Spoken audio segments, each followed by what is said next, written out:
وليخشى الذين لو تركوا من خلفهم ذرية ضعافا خافوا عليهم فليتقوا الله وليقولوا قولا سديدا.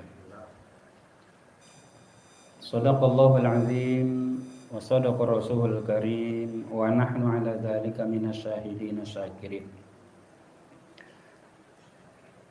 Para jamaah Masjid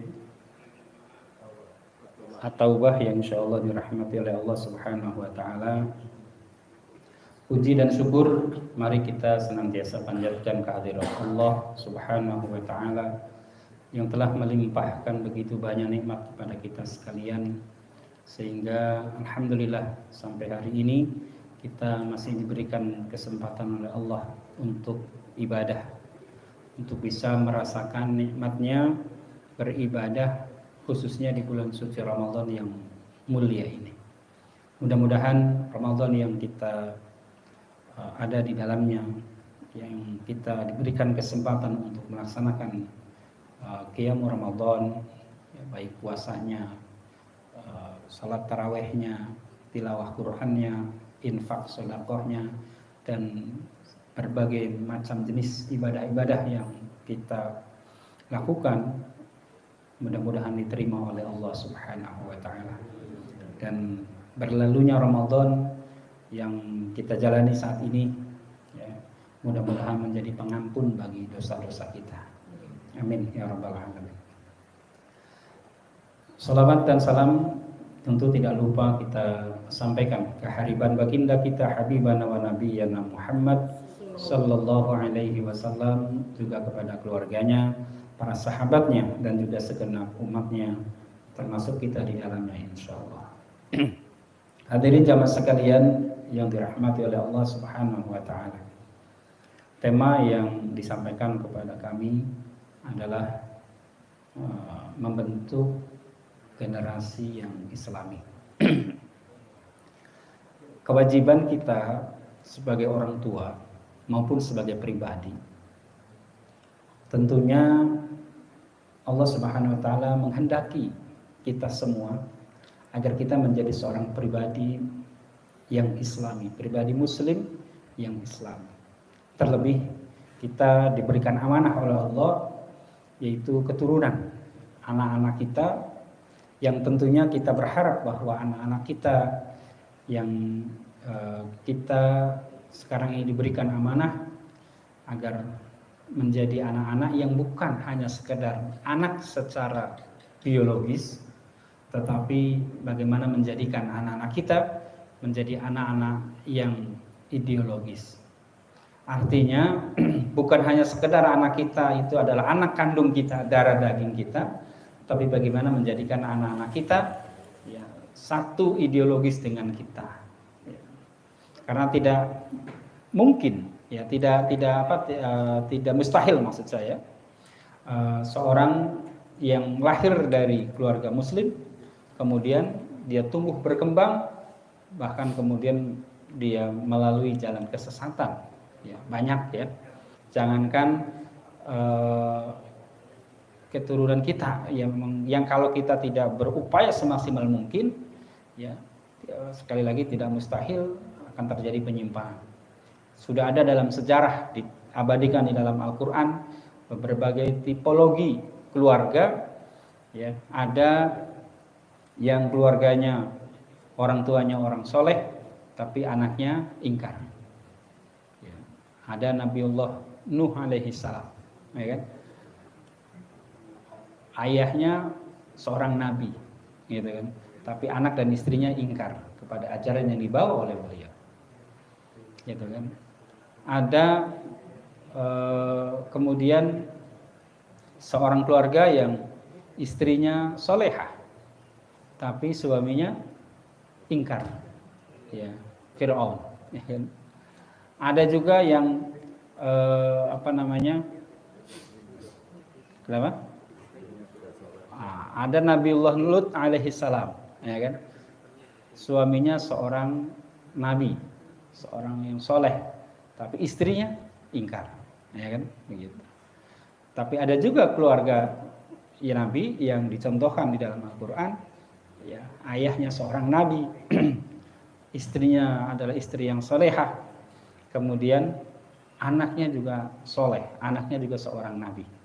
Inilah prototip ideal, yaitu Nabiullah Ibrahim alaihissalam. Nah, kira-kira dari tipe keluarga yang ada ini, cenderungannya Bapak mau milih tipologi yang mana ini? Ada Nabi Nuh, Nabi Lut, ada Fir'aun yang istrinya solehah, ada Nabiullah Ibrahim alaihissalam. Kira-kira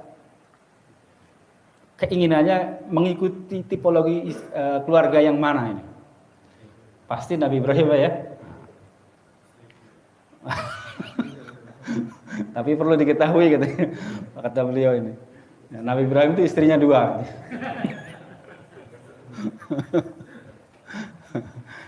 Nah, hadirin jamaah sekalian yang dirahmati oleh Allah, nggak usah dilanjutkan itu ya.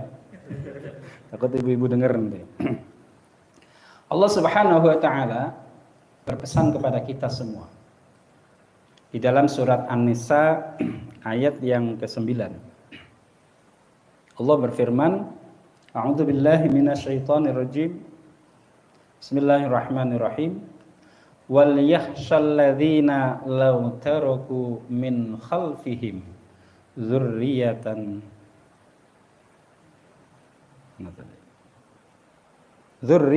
di'afan khafu 'alaihim falyattaqullaha wal yaqulu qaulan sadida.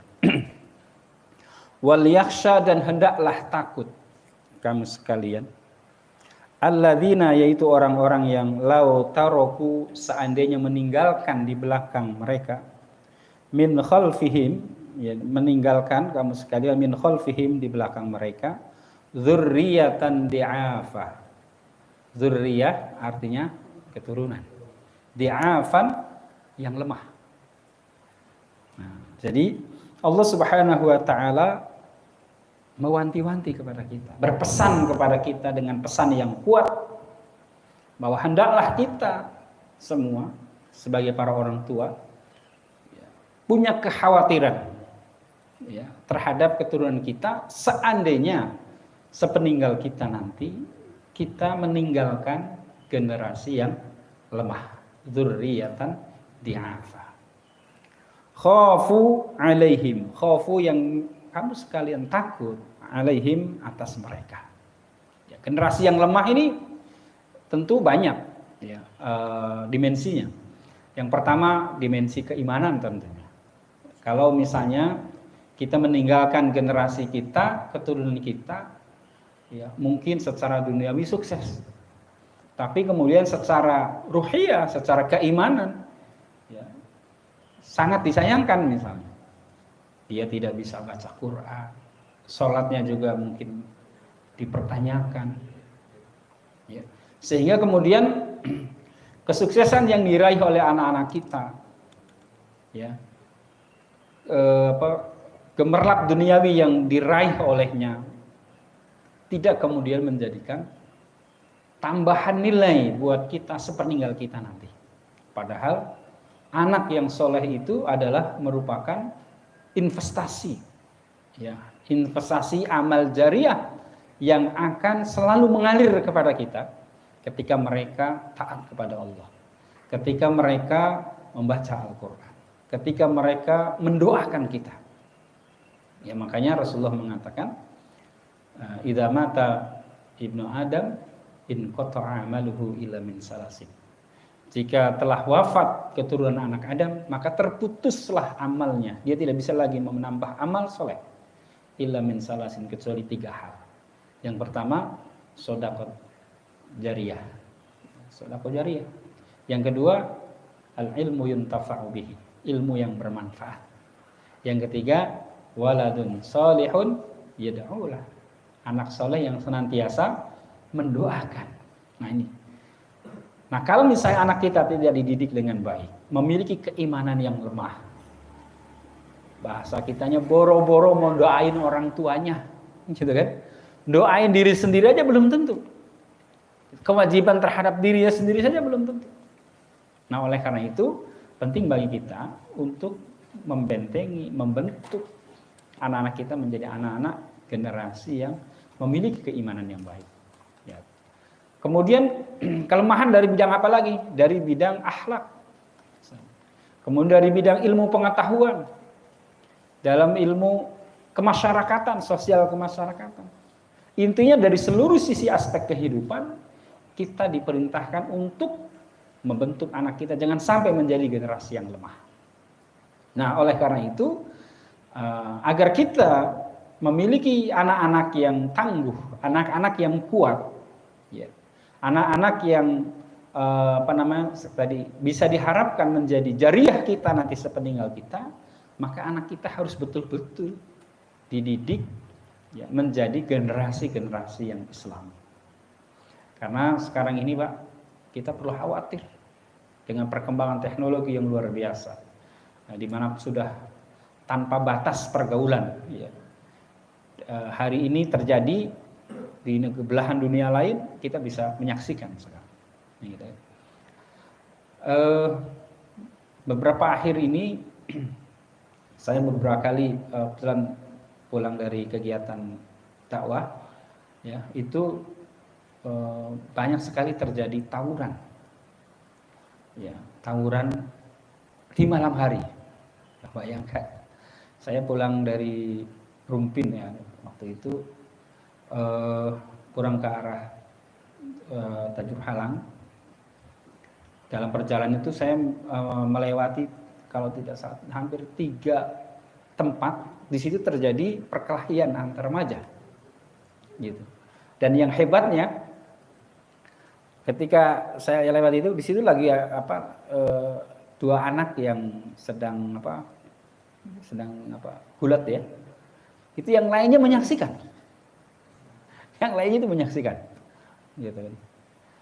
Akhirnya saya pada hari berikutnya saya ngobrol-ngobrol, ada teman-teman itu, wah itu biasa Pak di situ katanya. Itu antar kelompok, gitu, ya bisa katakan geng lah gitu ya. Jadi duel itu perorangan memang, gitu. Misalnya kelompok dari sana 1 orang maju, dari sini maju, nanti bulat siapa yang menang gitu kan. Nanti berikutnya 1 lagi dari sana, 1 lagi dari sini gitu. Jadi disaksikan oleh yang lain, gitu. Dan saya lihat di situ dekat warung, padahal warungnya juga masih buka gitu. Jadi mungkin dia juga diuntungkan juga barangkali secara ekonomis gitu. Nah sehingga tidak melerai gitu. Nah ini yang luar biasa. Di Gunung Sindur, lebih parah lagi, sampai ada yang meninggal. Gitu. Sampai ada perkelahian seperti itu. Dan itu terjadi setelah taraweh dan sebelum sahur, gitu. Nah, terakhir saya saksikan itu di kompleks saya sendiri, gitu kan. Ternyata itu ada yang dari Parung, ada yang dari dari Tajur Halang, terus ada yang dari kompleks saya sendiri, gitu kan. Pada ngumpul tuh, perang sarung, luar biasa, perang sarung. Jadi sarung itu diikat ujungnya, tapi dikasih batu Pak, gitu, dikasih batu ujungnya gitu. Nah jadi untuk perang gitu kan. Udah kayak ini aja, kayak perang zaman Nabi pakai pedang, kalau ini pakai sarung gitu. Nah, sampai ada yang terluka juga gitu. Kayak namanya batu ya kan. Nah ini kan tindakan yang memprihatinkan dari generasi kita. Di sisi lain banyak juga yang menghabiskan waktunya di tempat-tempat yang tertentu yang mereka lalai dengan kewajiban. Gitu kan, saya lihat pulang malam itu di komplek misalnya ada sebuah tempat, di situ ada game online. Itu dari mulai habis taraweh sampai menjelang subuh, sampai mau sahur, itu luar biasa, gitu kan. Saya pulang tengah malam masih ada. Saya berangkat ada kultum setelah taraweh itu ya untuk iktikaf. Berangkat itu masih lagi main gitu kan. Artinya masih buka gitu, masih banyak anak-anak. Ya usia-usia remaja, usia-usia produktif gitu. Usia-usia di mana mereka harusnya banyak meningkatkan kompetensi kualitas dirinya. Pulang dari situ menjelang mau sahur, ya masih juga gitu. Kan luar biasa ya. Nah, ini generasi-generasi seperti ini yang kita perlu prihatin gitu ya. Jangan sampai anak kita termasuk salah satu dari anak-anak yang menghabiskan waktunya dengan kelalaian. Nah, oleh karena itu hadirin jamaah sekalian yang dirahmati oleh Allah, ada beberapa hal yang harus kita bangun dari anak kita. Ya, karena anak kita itu kan titipan dari Allah yang harus kita jaga amanahnya. Sampai-sampai Allah mengatakan, ya ayyuhalladzina amanu, hai orang-orang yang beriman, ku anfusakum, jagalah dirimu. Kita dulu memang kita harus bangun kesolehan diri kita, gitu kan. Setelah itu apa? Wa ahlikum, dan keluargamu, berarti istri dan anak, gitu. Istri dan anak. Ya. Ku anfusakum wa ahlikum nar, dari api neraka.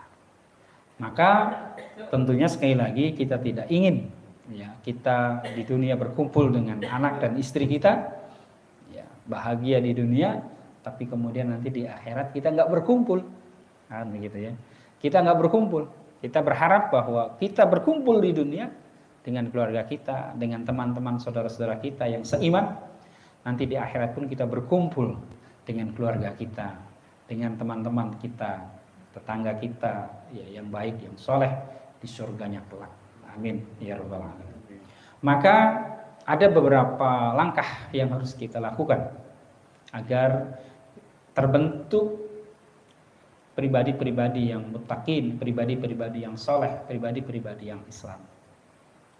Yang pertama yang harus ditekankan adalah penanaman akidah yang lurus, akidah yang benar, salimul akidah, akidah yang selamat dari kesyirikan, akidah yang selamat, yang kuat. Ya. Kenapa akidah ini harus kita tanamkan? Karena akidah adalah merupakan pondasi dari sebuah bangunan. Ibarat kalau bangunan, kalau pondasinya kuat, maka dia akan menjadi bangunan yang kokoh. Ya. Seorang muslim kalau akidahnya kuat, maka insya Allah dia akan memiliki kekokohan.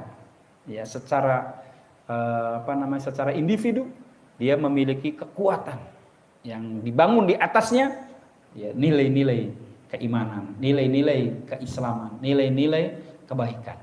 Ya. Maka di dalam surat Fussilat, ya, surat Fussilat itu surat yang ke-41, ayat yang ke-30, Allah Subhanahu wa taala mengingatkan kita tentang pentingnya kita membangun nilai-nilai keimanan, ya, dan akidah, ya. Allah Subhanahu wa taala berfirman, innal ladzina qalu rabbunallah tsumma istaqamu tatanazzalu alaihimul malaikah alla takhafu wa la tahzanu wa abshiru bil jannah allati kuntum tu'adun. Innal ladzina, sesungguhnya orang-orang yang qalu mengatakan mereka itu rabbunallah, Tuhan kami adalah Allah. Artinya apa ini? Tauhid. Ya. Orang yang beriman kemudian istiqomah, summastaqom, ya. Keistiqomahan di dalam keimanan, keistiqomahan di dalam membangun kekuatan akidah, summastaqom.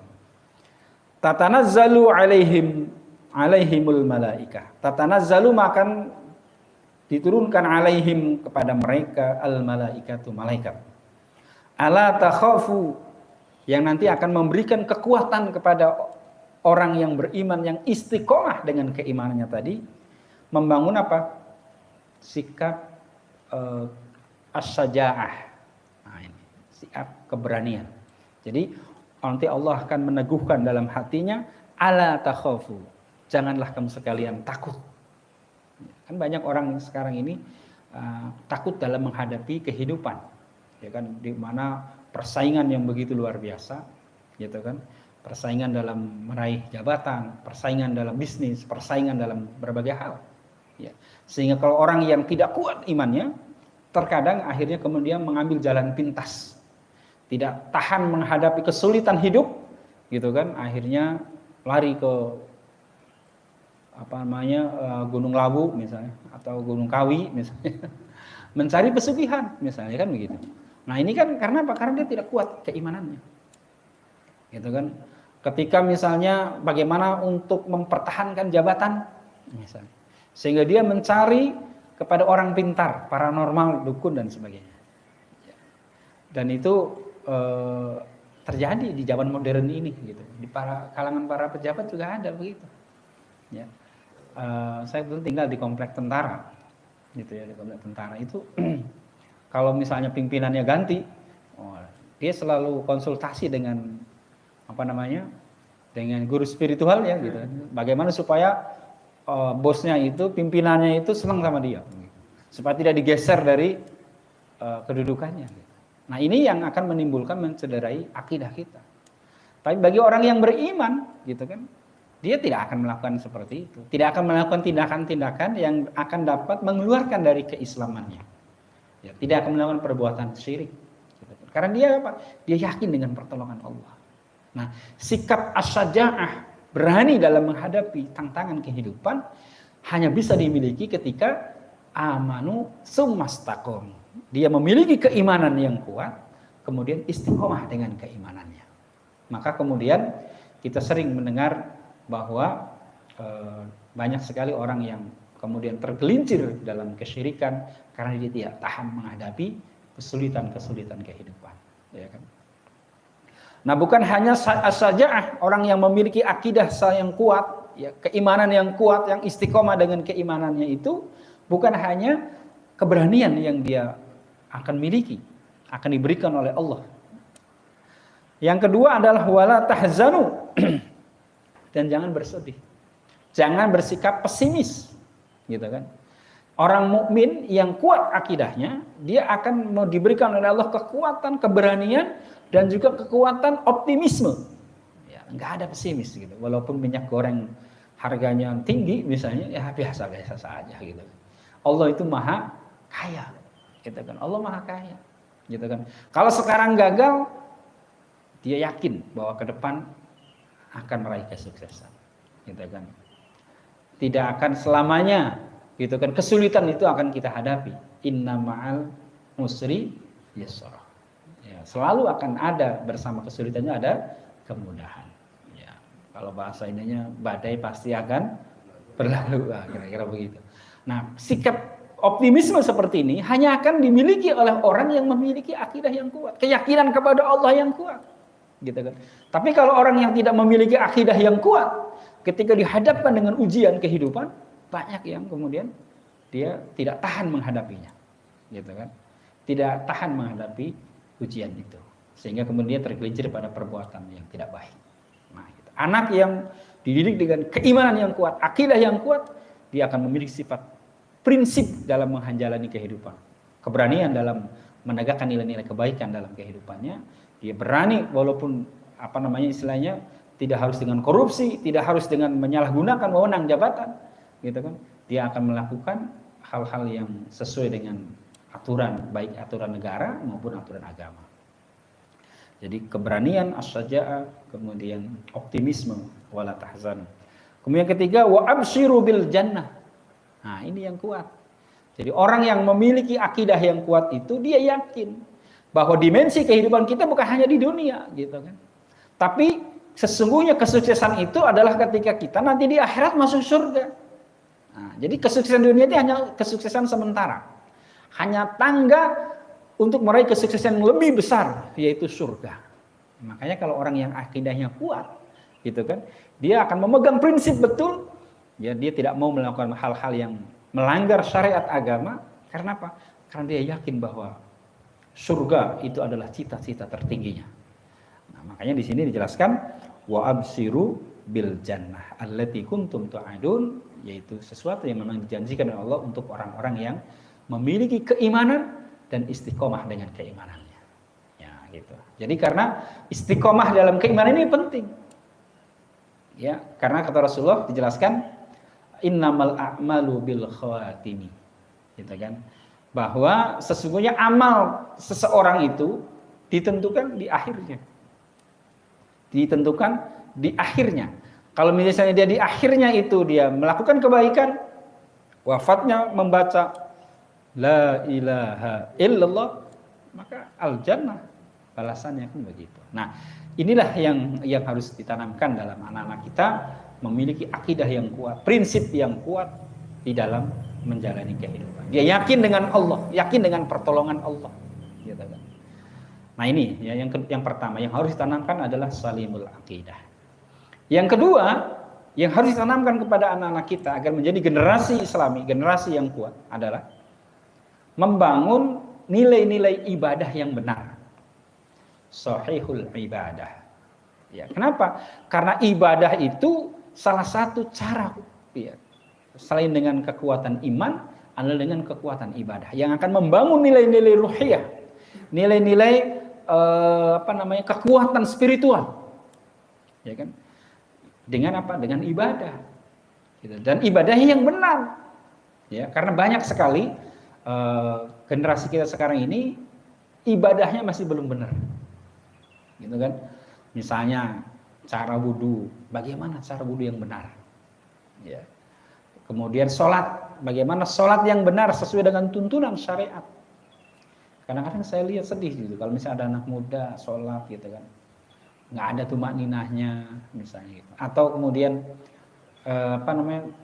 ketika sujud misalnya kakinya belum benar misalnya, ya. Belum lagi kita belum bicara tentang bacaan yang dibacanya gitu kan, apakah dia paham apa enggak dia yang baca gitu, yang dia baca pada saat sholat itu, gitu kan. Makanya membangun generasi kita dengan nilai-nilai ibadah yang benar ini penting. Terutama yang berkaitan dengan masalah kewajiban kita. Makanya kalau Yusuf Al-Qaradawi, ya, Syekh Yusuf Al-Qaradawi, ya, Profesor Dr. Yusuf Al-Qaradawi, beliau menyampaikan bahwa berkaitan dengan ilmu yang harus ditanamkan itu adalah ada dua, ilmu yang berkaitan dengan fardu ain, dan yang kedua ilmu yang berkaitan dengan fardu kifayah. Nah, jadi beliau membagi ilmu itu bukan ilmu dunia, ilmu akhirat, tidak, gitu kan? Bukan ilmu agama, ilmu dunia misalnya, itu tidak. Beliau membaginya dengan ilmu fardu ain dan ilmu fardu kifayah. Apa itu ilmu fardu ain? Yaitu ilmu yang wajib diketahui oleh setiap orang muslim apapun kapasitasnya. Wajib diketahui oleh setiap individu muslim. Seperti misalnya apa tadi? Keyakinan yang benar itu yang bagaimana? Ibadah yang benar itu bagaimana gitu. Wudu yang benar, tayamum yang benar, gitu kan? Salat yang benar, gitu kan? Bagaimana cara kemudian ibadah salat di kendaraan, misalnya kan begitu. Ini kan penting. Kadang-kadang anak-anak kita tidak memiliki pemahaman yang mendalam tentang kaitannya kewajiban-kewajiban yang bersifat individual. Karena salat itu kan kewajiban individual, fardu ain makanya disebutnya juga. Ilmu yang berkaitan dengan fardu ain, gitu kan. Dia mau pejabat kek, gitu kan, mau seorang pebisnis kek, mau rakyat biasa kek, mau tukang beca kek, mau apapun, ya kapasitas dirinya, kewajiban untuk memahami ilmu yang bersifat fardu ain ini penting, gitu kan. Karena kalau orang sudah ibadah sholatnya benar, insya Allah ya, dia akan terjaga, terbentengi dirinya. Karena inna sholata tanha 'anil fahsya'i wal munkar. Nah, begitu kan. Jadi sholat itu dapat mencegah dari perbuatan keji dan munkar. Kenapa banyak orang yang rajin sholat tapi dia masih korupsi? Kenapa orang yang masih rajin sholat misalnya tapi dia masih suka dengan perbuatan maksiat? Karena sholatnya masih belum benar, belum sesuai dengan yang seharusnya, begitu. Sehingga kemudian ibadahnya itu tidak memberikan dampak. Seharusnya jaminan Allah dalam ayatnya kan begitu, inna sholata tanha 'anil fahsya'i wal munkar. Jaminan Allah itu begitu, kalau misalnya seseorang itu melaksanakan sholat dengan baik, maka sholatnya itu harus memberikan pengaruh bagi dirinya, bagi jiwanya, untuk terbentengi dari perbuatan kemaksiatan. Jadi kalau masih belum terbangun, belum terbentengi dari nilai kemaksiatan, artinya bahwa sholatnya masih belum benar. Bisa jadi wudunya belum benar, bisa jadi sholatnya belum beres. Maka penting bagaimana menanamkan nilai-nilai ibadah yang benar kepada anak-anak kita. Nah, gitu ya. Nah, kenapa? Karena dampaknya luar biasa. Ya, dalam surat apa namanya itu ya? Lupa saya. Di dalam ayat itu jelaskan bahwa orang yang tidak melaksanakan sholat, adha'us sholat, menyia-nyiakan sholat, dia mungkin sholat, tapi sholatnya ya mungkin hanya sekedar menggugurkan kewajiban saja gitu misalnya. Orang yang adha'us sholat, orang yang menyia-nyiakan sholat, generasi yang menyia-nyiakan sholat, maka ujungnya apa? Wattaba'u syahawat. Maka dia akan orientasi kehidupannya adalah dalam rangka untuk memenuhi syahwatnya. Baik syahwat terhadap jabatan, syahwat terhadap wanita, syahwat terhadap harta, gitu kan? 3 ta itu kan. Harta, tahta, wanita. Orang yang lemah dari sisi ibadah, maka kecenderungannya adalah wattaba'u syahawat. Ya. Kecenderungannya adalah bagaimana dia memenuhi syahwatnya, gitu kan. Kenapa? Karena tidak terbentengi dengan nilai-nilai ibadah yang benar. Nah, gitu. Kita lihat aja kan, misalnya cara wudu. Ini kewajiban bapak loh, kewajiban kita semua sebagai orang tua. Ya. Karena kewajiban untuk mendidik itu bukan kewajiban guru. Guru itu membantu. Jangan kemudian kita merasa aman, kemudian anak kita sudah dipesantrenkan misalnya. Tapi kita tidak memastikan anak kita itu dia wudunya sudah benar atau belum. Sholatnya sudah benar atau belum, gitu kan? Baca Qurannya sudah benar atau belum? Jangan kemudian kita merasa merasa kita sudah di pesantren, kan kemudian kita merasa aman, gitu kan? Tapi sekali lagi bahwa pesantren atau sekolah atau guru ngaji yang kita undang misalnya untuk mendidik anak kita itu membantu kita dalam rangka untuk membentuk anak kita menjadi pribadi yang Islam. Tanggung jawabnya ada dalam diri kita. Nah, begitu. Ya kan? Banyak ya anak-anak kita yang kemudian lalai dalam masalah ini. Ini penting bagi kita bagaimana menanamkan nilai-nilai ibadah di dalam kehidupan anak-anak kita. Kemudian yang ketiga yang harus kita lakukan adalah menanamkan nilai-nilai moral, nilai-nilai akhlak. Ya, akidah, ibadah, akhlak. Ya, matinul khuluq. Akhlaknya itu kokoh. Akhlaknya itu baik, gitu kan. Karena apa? Karena kebaikan itu ya adalah dicerminkan oleh akhlaknya. Kalau akidah itu ada di dalam hati, orang nggak bisa melihat. Tapi kita bisa lihat dari prinsip-prinsip di dalam kehidupannya, prinsip-prinsip hidupnya. Kemudian ibadah juga mungkin ada orang yang melakukan. Tapi kalau misalnya akhlak itu adalah merupakan cerminnya. Akhlak itu adalah merupakan bentuk buah dari implementasi lurusnya akidah dan benarnya ibadah. Jadi orang yang kalau misalnya akidahnya sudah lurus, akidahnya sudah benar, ya sudah kuat, kemudian ibadahnya juga benar, gitu kan, maka akhlaknya akan baik. Makanya kata Rasulullah, al-birru husnul khuluq. Kebajikan itu adalah akhlak yang baik. Jadi akhlak yang baik itu adalah merupakan buah dari kekuatan dari akidah dan benarnya ibadah seseorang. Jadi kalau misalnya seseorang yang akidahnya sudah kuat, ibadahnya sudah benar, pasti akhlaknya baik, gitu kan? Pasti akhlaknya baik. Tapi tidak semua orang yang memiliki perilaku yang baik, akidahnya benar, gitu kan? Kenapa? Karena kadang-kadang ada kebenaran itu yang bersifat universal.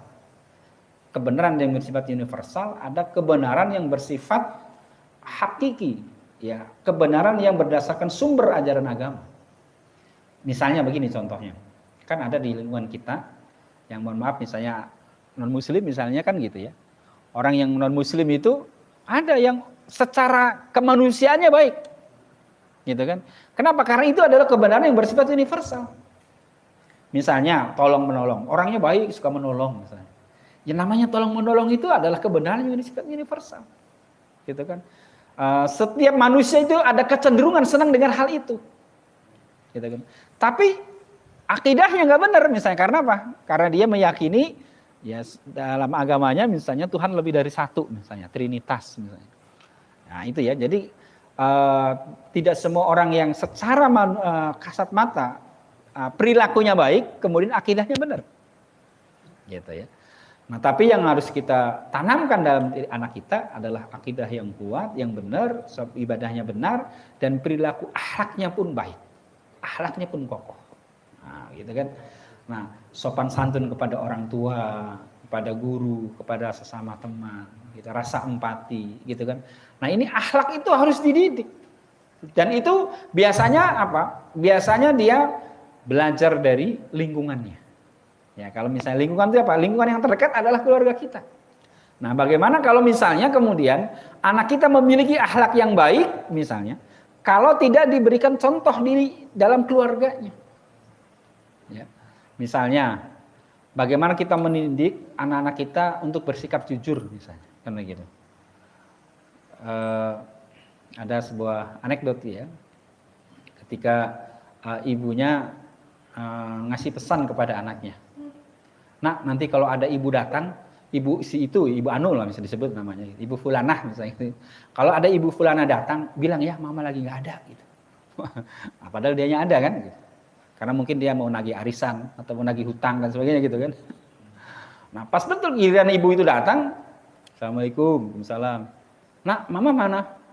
Anu Bu, kata ibu, ibu lagi nggak ada. Kata ibu lagi nggak ada. Nah, itu berarti kan ini secara tidak langsung mengajarkan kepada anak kita apa? Kebohongan. Gitu kan. Padahal kejujuran itu prinsip akhlak yang sangat penting. Sampai-sampai Rasulullah mengatakan tentang masalah kejujuran ya. Gitu kan. Alaikum bisidqi, diwajibkan atas kalian untuk bersikap jujur.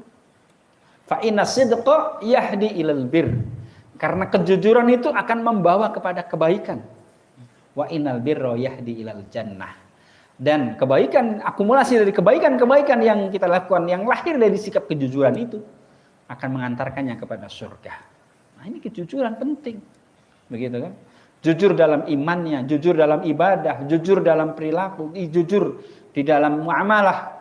Ya, ini penting, akhlak gitu kan. Tetapi sebaliknya kalau misalnya kedustaan yang kita bangun dalam kehidupan, gitu kan, kadang-kadang bapak nggak sadar gitu kan, ketika misalnya menerima telepon, kemudian didengar sama anak, ditelepon sama pimpinannya, Pak, sudah sampai mana? Kok jam segini belum datang? Oh iya Pak, ini lagi di jalan, macet jalannya, padahal masih di rumah, gitu kan, didengerin sama anaknya. Oh, bapak ngomong begitu ya, gitu. Itu secara tidak langsung memberikan contoh ketidakjujuran kepada anak kita. Gitu kan? Ketidakjujuran kepada anak kita. Kedustaan. Gitu kan? Sehingga nanti anak ya akan mencontoh kepada perilaku orang tuanya. Gitu kan? Dia akan suka berbohong ya kepada temannya, suka berbohong kepada gurunya, suka berbohong di pekerjaannya.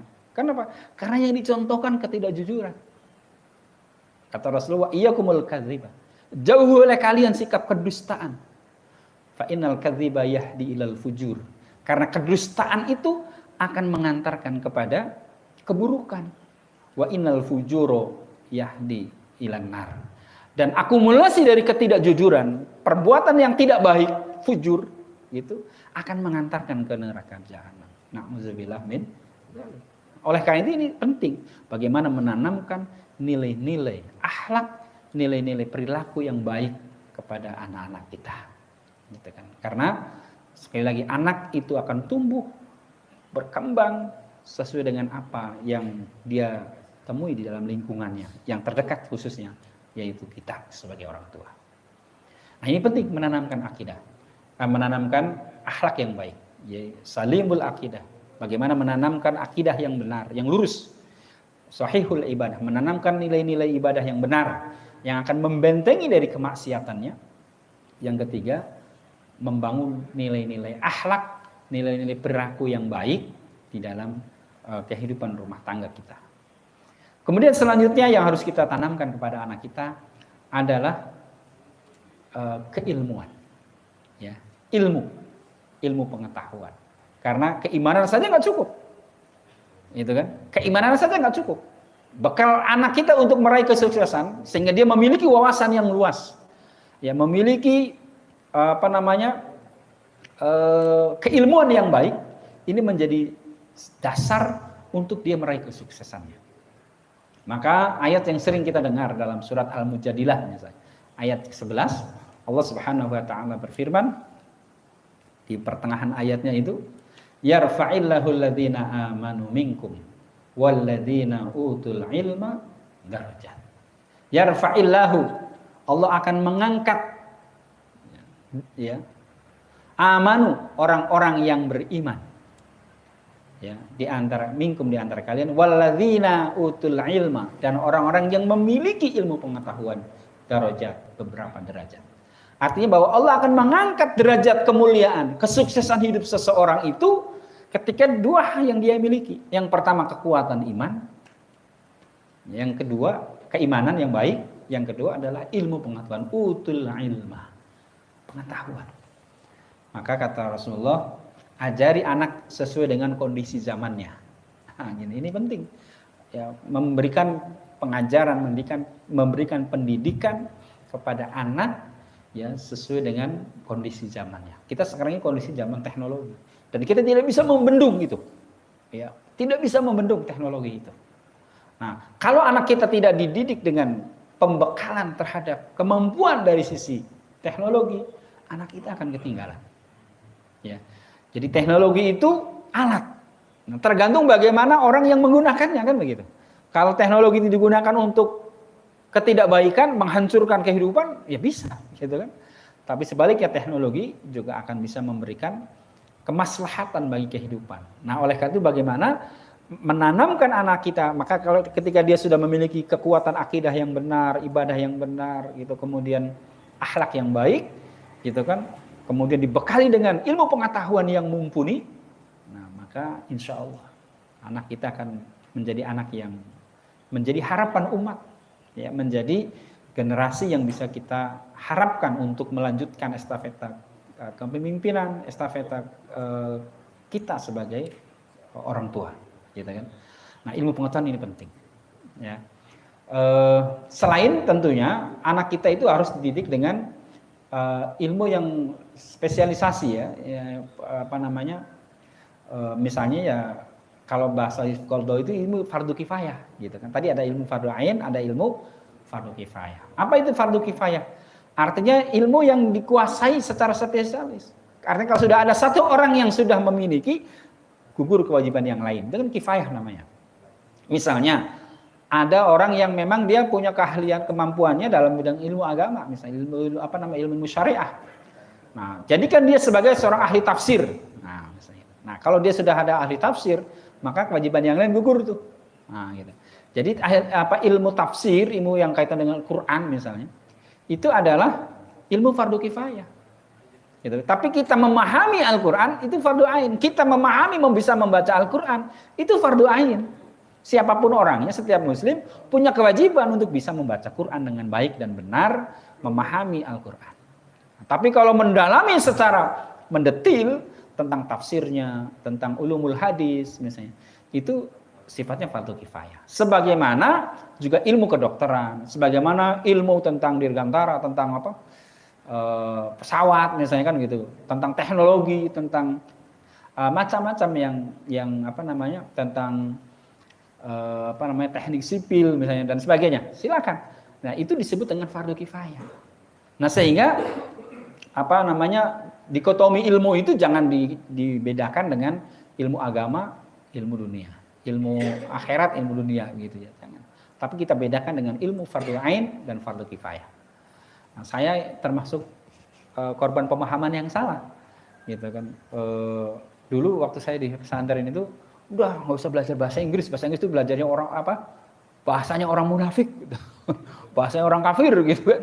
Jadi akhirnya apa? Ya kita nggak menguasai gitu bahasa Inggris, gitu, nggak menguasai bahasa, nggak menguasai ilmu pengetahuan yang lain, gitu kan. Sehingga fokusnya ke pendidikan agama saja, kan begitu. Nah, ini pemahaman yang harus diluruskan sekarang, ya. Jadi didik anak kita dengan ilmu-ilmu fardu ain dan kuasai salah satu bidang ilmu fardu kifayahnya, ya. Maka kalau misalnya ini terbangun dalam kehidupan anak-anak kita, dia bisa jadi seorang insinyur, ya, ahli dalam bidang ilmu arsitektur misalnya. Tetapi akidahnya kuat, gitu kan. Ibadahnya hebat, gitu kan. Akhlaknya baik, gitu kan. Nah, ini yang kita inginkan. Dia seorang dokter, tapi seorang dokter yang dai misalnya. Seorang dokter yang bisa memberikan pencerahan kepada umat tentang ilmu agama. Ini yang sedang kita cari. Bisa jadi dia adalah seorang jenderal, tapi seorang jenderal yang ibadahnya rajin. Gitu kan, akhlaknya baik misalnya gitu. Ini yang harus kita lakukan sekarang ini. Jadi membekali anak kita dengan ilmu pengetahuan, ya, ilmu pengetahuan yang bersifat fardhu ain maupun ilmu yang bersifat fardhu kifayah. Akidah, ibadah, akhlak, ilmu pengetahuan. Kemudian yang paling penting adalah yang jangan sampai lupa, ini berkaitan dengan Al-Qur'an. Anak kita jangan sampai tidak bisa membaca Al-Qur'an, Pak.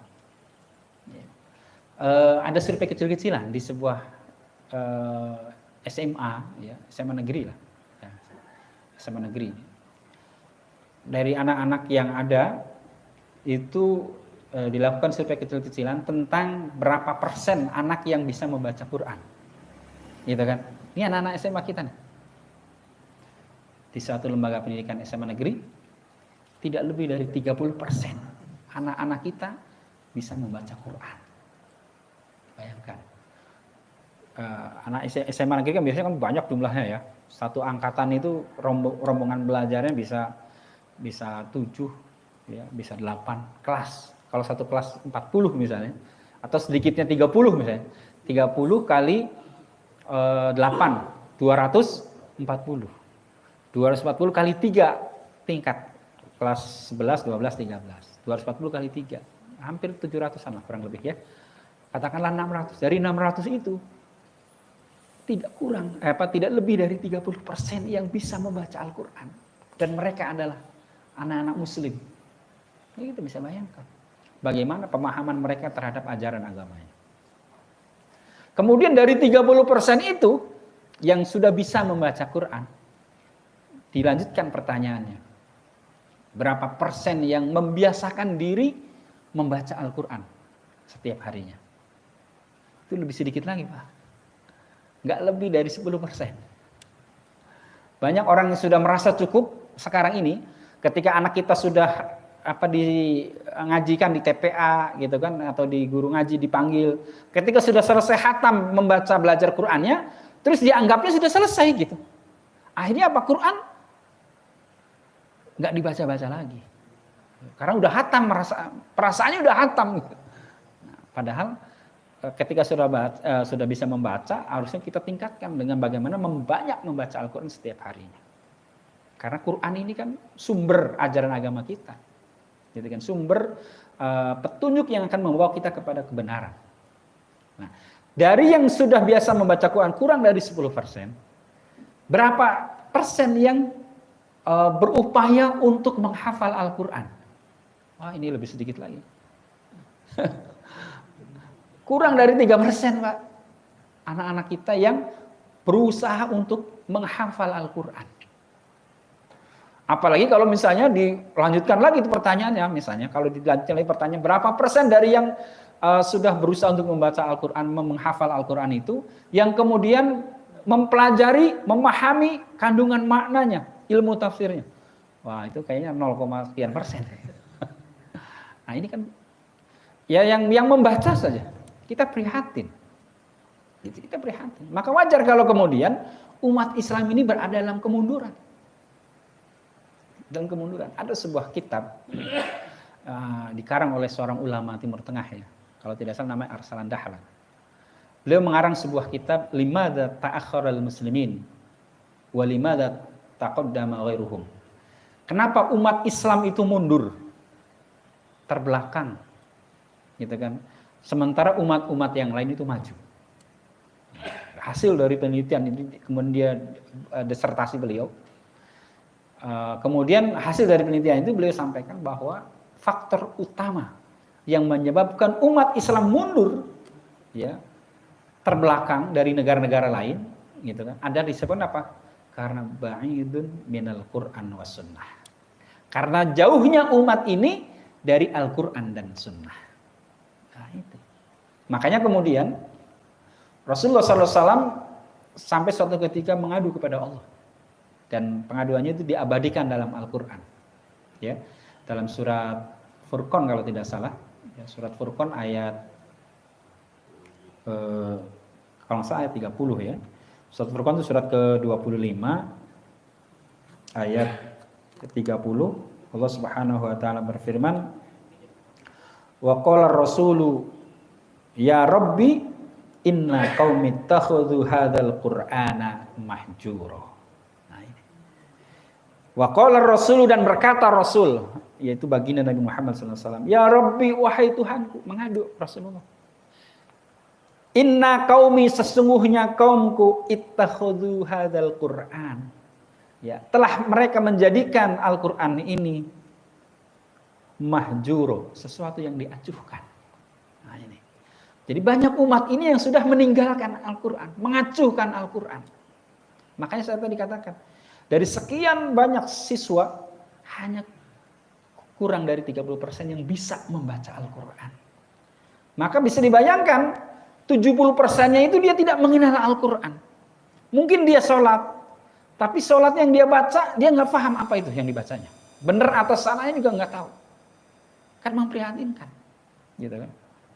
Ini kalau kata Ibnu Katsir dalam tafsirnya, jadi yang disebut dengan mahjuro itu adalah orang yang tidak membaca Al-Qur'an. Tidak bisa membaca Al-Qur'an. Bahkan dilanjutkan kata Ibnu Katsir, orang yang bisa membaca Al-Qur'an tetapi kemudian tidak membiasakan diri untuk membaca Al-Qur'an. Ini juga termasuk mahjuro. Orang yang sudah bisa membaca Al-Qur'an tapi tidak berupaya untuk menghafal Al-Qur'an. Ini juga mahjuro. Gitu kan? Sudah biasa menghafal Al-Qur'an tapi kemudian tidak diaplikasikan dalam kehidupan, tidak tidak diimplementasikan dalam kehidupan, tidak dipraktekkan dalam amal, itu juga disebut mahjuro. Bahkan lebih jauh lagi, seandainya seseorang tidak mendakwahkan Al-Qur'an. Nah ini. Kan kita semua punya kewajiban untuk mendakwahkan Al-Qur'an ini. Baik teks Al-Qur'annya itu sendiri maupun nilai-nilai yang ada dalam Al-Qur'an itu. Gitu kan? Kenapa? Karena banyak orang yang membaca Al-Qur'an tapi kemudian tidak mengamalkan isi yang ada dalam Al-Qur'an. Nah, ini kan yang repot, gitu.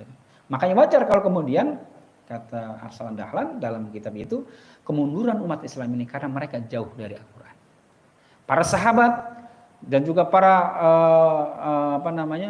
mutaqaddimin yang para salafus saleh dulu meraih kejayaan Islam, meraih pada masa keemasan itu karena mereka dekat dengan Al-Qur'an. Ya. Maka di dalam tradisi para salafus saleh, anak-anak itu pertama kali yang diberikan pendidikan kepada anaknya adalah Al-Qur'an. Gitu, belajar Al-Qur'an, membaca Al-Qur'an. Maka tidak aneh kalau di generasi salafiyah itu ya, usia 10 tahun, 12 tahun dia sudah hafiz Al-Qur'an. Sudah hafiz Al-Qur'an. Karena memang ketika masih kecil itu mereka tidak dijejali dengan banyak ilmu. Ya, tapi Al-Qur'an dulu, gitu kan. Nah, ini kan problem di negara kita. SD saja sekarang ini pelajarannya banyak banget. Rumit gitu kan. Kadang-kadang kita sendiri ada pelajaran tertentu yang kita nggak paham gitu kan. Sehingga harus nanya ke Mbah Google. Ketika ada membimbing anak kita belajar gitu kan, aduh apa jawabannya? Nyari ke Google gitu. Nah, itu. Tapi kalau orang generasi salafus saleh dulu yang ditekankan pertama kali adalah Al-Qur'an. Gitu kan. Makanya wajar kalau kemudian meraih tinta emas dalam peradaban umat manusia. Kenapa? Karena luar biasa. Dan kalau kita lihat dulu zaman dulu, banyak ulama-ulama yang itu dia menonjol dalam bidang-bidang sains. Misalnya ilmu kedokteran. Kita mengenal ada Ibnu Sina misalnya, kan begitu. Ibnu Sina itu selain seorang hafal Quran, memahami ilmu-ilmu fikih, tapi dia ahli dalam bidang kedokteran. Nah, ini yang harus kita kembalikan nih. Generasi yang seperti ini yang harus kita kembalikan, kita wujudkan. Gitu. Kemudian ada lagi Ibnu Rus. Ada lagi Ibnu Khaldun dalam ilmu ketatanegaraan. Imam Mawardi misalnya dalam bidang ilmu pemerintahan. Ya. Jadi banyak ulama-ulama dahulu itu bahkan ilmu tentang optik, ya tentang matematika, ya aljabar, gitu kan. Itu kan adalah ulama-ulama kita dahulu. Dia memiliki ilmu pemahaman kepada Al-Qur'an yang baik dan dia memiliki penguasaan terhadap ilmu pengetahuan. Dan sekarang itu masih jadi rujukan, Pak. Ya, ilmu tentang sosial, ya, Ibnu Khaldun itu sekarang masih jadi rujukan. Ya, ilmu tentang optik misalnya, itu sekarang jadi rujukan ya dari ilmu pengetahuan yang sekarang ini.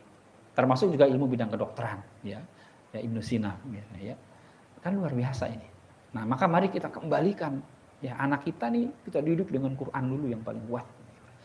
Karena orang yang sudah bisa menghafal Quran, itu dia akan mudah mempelajari pelajaran yang lain. Gitu. Ya, dulu ada di Jakarta itu anak SMA 8 ya, namanya Abu Lala Al-Maududi.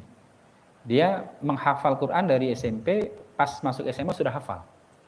Nah, ketika sudah SMA, dia masuk jurusan IPA. Memang anaknya cerdas gitu kan.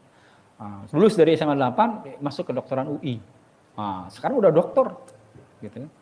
Nah, kenapa? Karena Quran itu yang akan membuat orang jadi otaknya cerdas gitu. Nah, maka sekali lagi nih, Quran ini menjadi sumber ilmu pengetahuan yang harus dimiliki oleh setiap muslim. Nah, selain ilmu pengetahuan tadi, maka penanaman nilai-nilai Al-Quran yang wajib untuk kita tanamkan kepada anak-anak kita. Ya, karena ini adalah sumber kebenaran ajaran agama kita. Ya, apalagi Quran juga diturunkan di bulan Ramadan kan. Syahrul Ramadan alladzi unzila fihil Quran hudal linnasi wa bayyinatin minal huda wal furqan. Ya, syahrul Ramadan, bulan suci Ramadan ini. Unzila fihil Quran, diturunkan di dalamnya Al-Quran. Hudal linnas, sebagai petunjuk bagi umat manusia. Wa bayyinatin minal huda wal furqan, dan sebagai penjelas dari petunjuk itu dan menjadi pembeda yang hak dengan yang batil. Kalau sebagai petunjuk, maka dia yang akan menjadi jalan keselamatan bagi kita. Kalau seseorang pengen selamat, maka dia harus ngikutin petunjuk. Kan begitu. Ibarat kalau anak pramuka itu kan, biasanya kalau anak pramuka kan suka ada sesi mencari jejak, kan begitu ya. Nah, kan biasanya ada petunjuknya itu. Kalau misalnya ada anak panah, berarti dia harus lurus kan gitu. Kalau silang berarti jangan dilewatin, kan begitu. Kalau ada belokan ke kiri, berarti dia harus belok ke kiri gitu. Itu kan namanya petunjuk.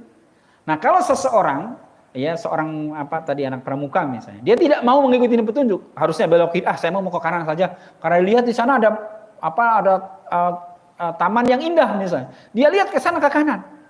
Ya, maka dia nggak akan sampai ke tujuan. Bisa jadi dia akan tersesat gitu kan. Nah, tapi kalau dia ngikutin petunjuk, maka dia akan sampai ke tujuan. Nah, oleh karena itu petunjuk kehidupan kita sehingga mengantarkan kita kepada keselamatan kehidupan baik di dunia maupun di akhirat, maka Al-Quran. Al-Quran ini hudal linnas. Kemudian yang kedua Al-Furqan, yang harus kita penting juga, bahwa Al-Quran ini menjadi tolok ukur bagi kita setiap orang muslim untuk mengetahui sesuatu itu benar atau salah, boleh atau tidak boleh, gitu kan, patut atau tidak patut. Nah, itu standarnya, itu tolak ukurnya itu Al-Quran. Jangan kemudian standarnya itu adalah logika. Ya, logika boleh saja ketika tidak bertentangan dengan Quran. Nah, gitu. Maka sekali lagi Al-Furqan ya, yang membedakan yang benar dan salah itu adalah Al-Quran. Nah, inilah makanya kata Zakir Naik misalnya ya, dalam diskusinya itu, kalau kita ingin mengetahui kebenaran sebuah agama, jangan melihat ke tokohnya, jangan melihat ke figurnya, tapi lihat sumber ajarannya. Begitu. Karena tokoh itu bisa saja salah, gitu kan? Pendapat pribadi, ya walaupun dia mungkin seorang ulama dan sebagainya, bisa benar, bisa salah. Tapi kalau kembali kepada sumber ajarannya, Al-Quran, maka pasti benarnya. Karena dijamin sama Allah, inna nahnu nazzalna dzikra wa inna lahu lahafizun. Ya, kami yang menurunkan Al-Quran, kami juga yang akan menjaganya. Maka kebenaran Al-Quran akan dijaga keasliannya oleh Allah dari sejak diturunkan sampai nanti akhir kiamat. Nah, inilah Al-Quran. Nah, gitu. Karena Al-Quran itu adalah sekali lagi sumber petunjuk kebenaran dalam menjalani kehidupan kita. Nah, oleh karena itu sekalian, sekali lagi inilah yang harus penting kita tanamkan dalam anak-anak kita. Kemudian yang terakhir yang ingin saya sampaikan nih, selain 4 tadi adalah tanamkan dalam diri anak-anak kita menjadi anak yang memiliki nilai manfaat bagi orang lain.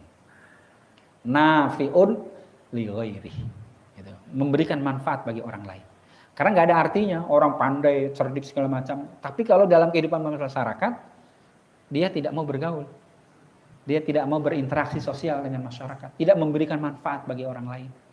Gitu kan? Rasulullah mengingatkan kita, al-mu'minu yukhalitun nas wa yasbiru ala adahum khairun minal mu'min alladzi la yukhalitun nas wa la yasbiru ala adahum. Kata Rasulullah, seorang mukmin yang berinteraksi, ya, yukhalitun nas, yukhalitu artinya berbaur, ya kan? Ikhtilat, bergaul dengan manusia, dengan masyarakat. Wa yasbiru ala azahum, dan kemudian dia bersabar dengan kelemahan yang ada di masyarakat. Ya namanya berinteraksi masyarakat ada saja tantangannya, hambatannya gitu kan. Jadi ketua DKM itu wow, tantangannya luar biasa kan. Wah, ada yang suka, ada yang enggak suka gitu kan. Wah, dia kan orang anu. Nah, pokoknya berat gitu kan. Tapi dia sabar menjalaninya gitu. Ya namanya manusia kan, kita tidak bisa memuaskan semua orang kan begitu. Dia sabar gitu. Yang penting dia berada dalam tracknya gitu kan, sesuai dengan hasil syuro yang sudah disepakati, kita jalankan kan begitu. Sudah, laksanakan gitu kan.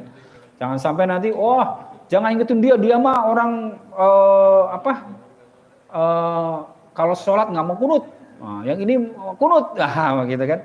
Ini kan problem ketidakdewasaan di dalam beramal ya. Maka kata Rasulullah sekali lagi bahwa orang yang berinteraksi dengan masyarakat dan bersabar dengan masyarakat itu khairun, itu lebih baik, gitu kan, minal mukmin, daripada orang mukmin yang tidak mau bergaul, gitu kan. Bisanya nyala-nyalahin doang, gitu kan. Bisanya nyala-nyalahin doang gitu. Tapi kalau dia untuk bekerja belum tentu juga, gitu kan. Nah, maka udah biarkan, gitu kan. Yang penting kita berada dalam kebaikan sesuai dengan kesepakatan, kita laksanakan.